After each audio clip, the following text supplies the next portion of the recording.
Itong bilang ito ay pinamagatan ko kung bakit hindi na lang ako ulit. Hango ito sa kwento natin. Kwento natin na akala ko wala nang katapusan. Kwento natin na akala ko aabot hanggang sa walang hanggan. Simulan natin sa pinakauna. Pinakaunang araw na pinagtagpo tayo ng tadhana. Pinakaunang araw, pinakaunang sandali. Pinakaunang segundo kung saan nakala kong panghabang buhay na. Ang saya mo nun, nakikipagkwentuhan, na may kasamang karutan at tawanan. Samantalang, tahimik lang ako, pinagmamasdan ka. Pinagmamasdan ang tamang akala ko'y panghabang buhay kong makakasama. Dumaan ang mga minuto.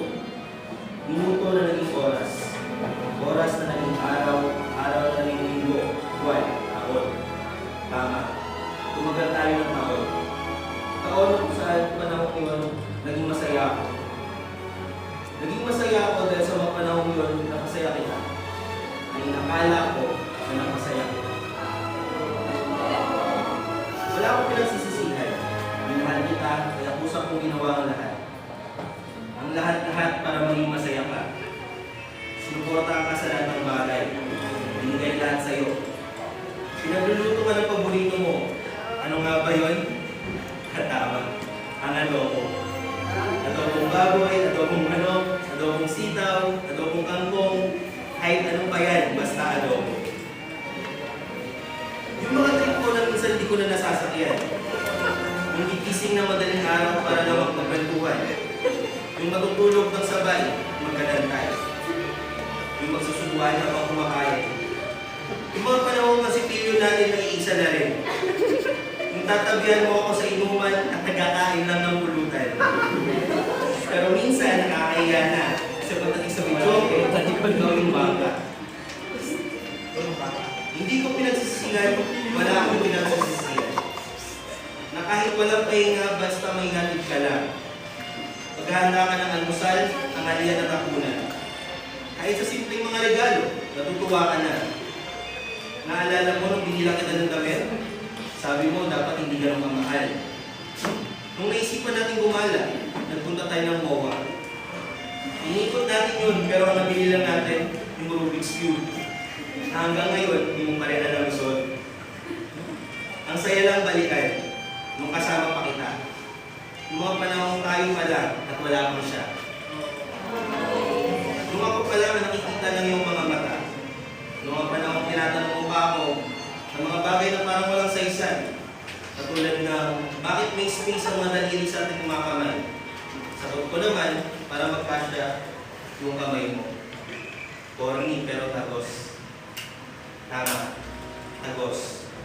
Tumagos ang pananing Cupido sa puso ko. Dahil sa mga panahon yun, minahal kita. Aminado ako. Hindi ako buo nung humarap sa'yo. Pero tinanggap mo ako. Pinaglaban mo ako.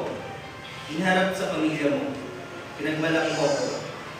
Kahit alam kong walang-wala ako. Pero noong mga panahon yun, alam ko ang buo ko dahil sa iyo. Pero bakit ngayon pa? Bakit ngayon pa kung kailan handa na akong iharap ka sa dambanan? Kung kailan yung mga kanya-kanya nating mga pangarap ay natutupad na? Bakit ngayon pa? Bakit ngayon pa sa sinabi mo, may mahal ka lang iba? Na siya ang mahal mo at hindi na ako. Siya na binigay din ang lahat para mapasaya ka.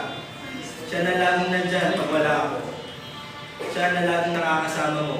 Hindi tulad ko, nalulubog, bigitaw. Siya na meron ng lahat.